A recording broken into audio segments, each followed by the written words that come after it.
L'homme ne vivra pas de pain seulement, mais de toute parole qui sort de la bouche de Dieu. Voici votre moment de méditation quotidienne.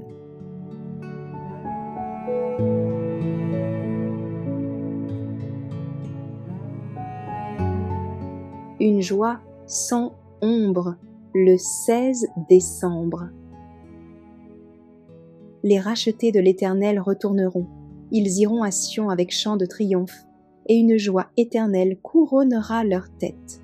L'allégresse et la joie s'approcheront, la douleur et les gémissements s'enfuiront.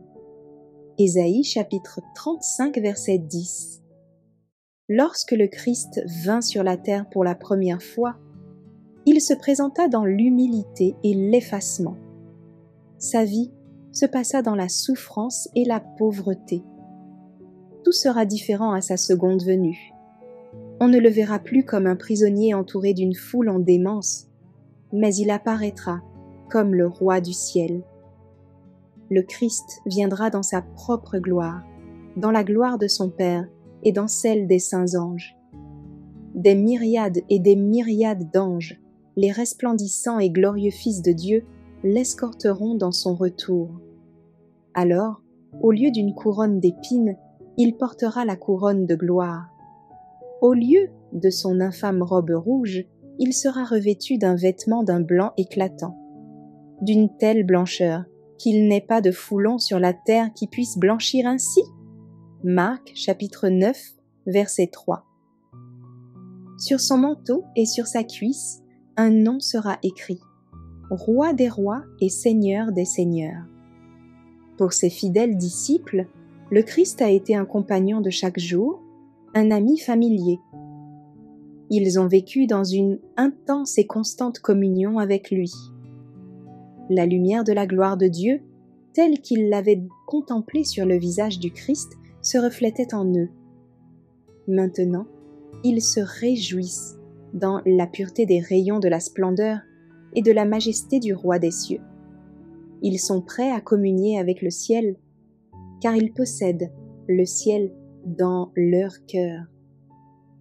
Le front levé, tout illuminé par les rayons du soleil de justice qui les inonde, ils sont dans l'allégresse à l'approche de leur Rédempteur, et ils vont à la rencontre de l'époux.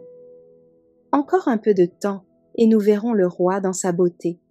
Encore un peu de temps, et il effacera toute larme de nos yeux. Alors d'innombrables voix entonneront le cantique. Voici le tabernacle de Dieu avec les hommes. Il habitera avec eux, et ils seront son peuple, et Dieu lui-même sera avec eux. Apocalypse chapitre 21 verset 3. C'est pourquoi, bien-aimés, en attendant ces choses, appliquez-vous à être trouvés par lui sans tache et irrépréhensibles dans la paix. 2 Pierre chapitre 3 verset 14.